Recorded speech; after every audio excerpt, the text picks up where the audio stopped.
जालौन से है, जहां विश्व दिव्यांगजन सशक्तिकरण दिवस के अवसर पर आज 3 दिसंबर दिव्यांग दिवस के मौके पर उपजिलाधिकारी अतुल कुमार ने कहा कि शासन की मंशा के अनुसार अपनी बात रखने के लिए किसी तरह की असुविधा न हो, इसी के लिए आज अपने कार्यालय के बाहर रेलिंग लगवा कर लोकार्पण दिव्यांगजन से करवाया।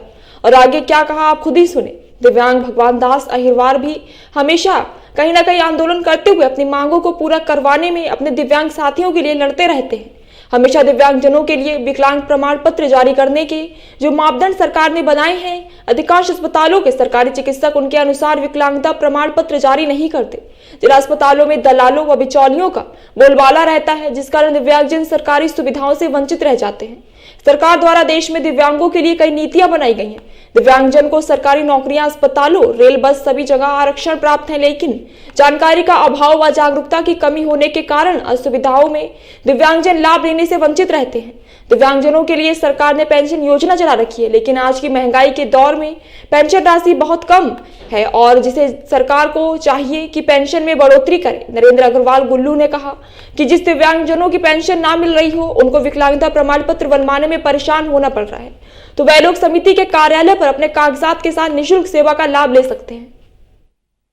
कोई समस्या न रहे और शासन की यही मंशा समस्त कार्यालयों में उनकी बिल्डिंग और जो एक्सेस पॉइंट्स हैं उनको लेकर भी लागू कराना हमारी प्रतिबद्धता है। इसी क्रम में आज मैंने माननीय अध्यक्ष जी से चर्चा की थी, तो उन्होंने कहा कि उनका पूरा सहयोग रहेगा और एसडीएम साहब आप अपने कार्यालय में ये बनवाइए।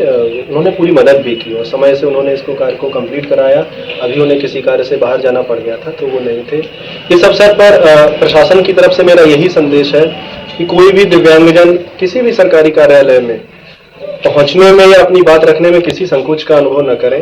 मेरा नंबर हमेशा उनके लिए एक्सेसिबल है, कभी भी मुझे फोन कर सकते हैं या कार्यालय में आने पर मैं रहूं या नहीं रहूं, किसी प्रकार की कोई समस्या होती है तो उस समस्या से अवगत करा सकते हैं। सर, एक लोकार्पण का प्रोग्राम था सर, क्या है पूरा मामला?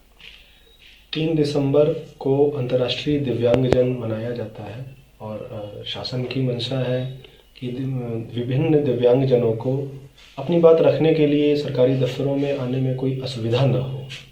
इसी क्रम में मैं एक दिन नगर पालिका कोच के अध्यक्ष श्री प्रदीप गुप्ता जी से चर्चा कर रहा था कि किस प्रकार सरकारी दफ्तरों को दिव्यांगजन हितैषी बनाया जा सकता है।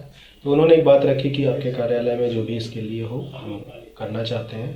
तो नगर पालिका अध्यक्ष जी की पहल पर नगर पालिका कोच के सौजन्य से आज दिव्यांगजन हितैषी रैंप जो कि रेलिंग युक्त है का उद्घाटन या लोकार्पण किया गया और यह लोकार्पण इस रैंप को बनाने वाले श्रमिक श्री सुनील जी और नगर में दिव्यांगजनों के लिए काम करने वाली उन्नति दिव्यांगजन विकास समिति के अध्यक्ष श्री नरेंद्र जी के हाथों यह लोकार्पण कराया गया।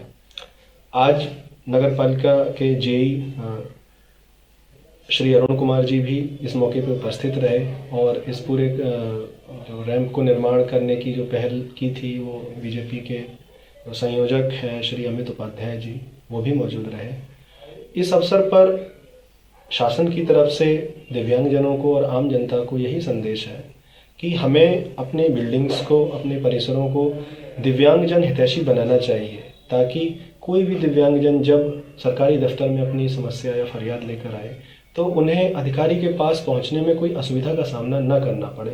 इसीलिए मैंने अपने कार्यालय में इस रैंप को बनाने के लिए नगर पालिका अध्यक्ष जी से अनुरोध किया था, जिसे उन्होंने समय से पूरा किया। इसके लिए उनको भी आभार जाता है और आमजन से यही अपील है कि किसी भी प्रकार की समस्या के लिए सरकारी दफ्तरों में या एसडीएम ऑफिस में आने में कतई संकोच ना करें। मेरा नंबर भी मेरे दफ्तर के बाहर लिखा हुआ है। किसी प्रकार की कोई समस्या हो, खासतौर से दिव्यांगजन 24 घंटे मुझे या मेरे अधीनस्थ जितने भी कर्मचारी हैं उनसे अपनी समस्या बता सकते हैं।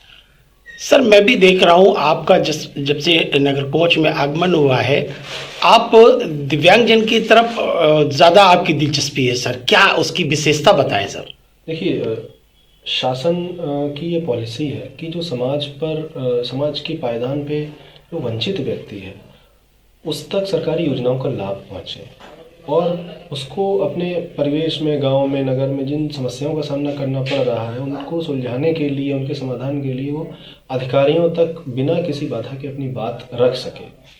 तो इसी दिशा में हमारे उच्चाधिकारियों के निर्देश भी समय समय पर आते रहते हैं और जो समस्याओं के निस्तारण में दिव्यांगजनों को और वृद्धजनों को, महिलाओं को और समाज के जो भी वंचित वर्ग हैं, SC ST इत्यादि, उनको भी विशेष प्राथमिकता दिए जाने के हम लोगों को निर्देश आते हैं। और राजस्व विभाग की योजनाओं में भी, चाहे वो घरौनी हो या विरासत हो, हमें इस बात का ध्यान रखना होता है कि समाज में जो भी वंचित वर्ग है उन तक ही इन योजनाओं का लाभ अवश्य पहुँचे, समयबद्ध तरीके से पहुँचे और निष्पक्ष रूप से पहुँचे।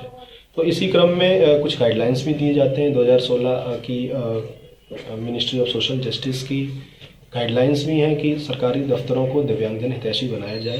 तो सरकार के ही दिशा निर्देशों के क्रम में ये एक छोटी सी पहल है। इसमें नगर के प्रबुद्धजनों और पत्रकारों का भी बौद्धिक सहयोग रहता है। इसके लिए मैं उनका भी आभारी हूँ।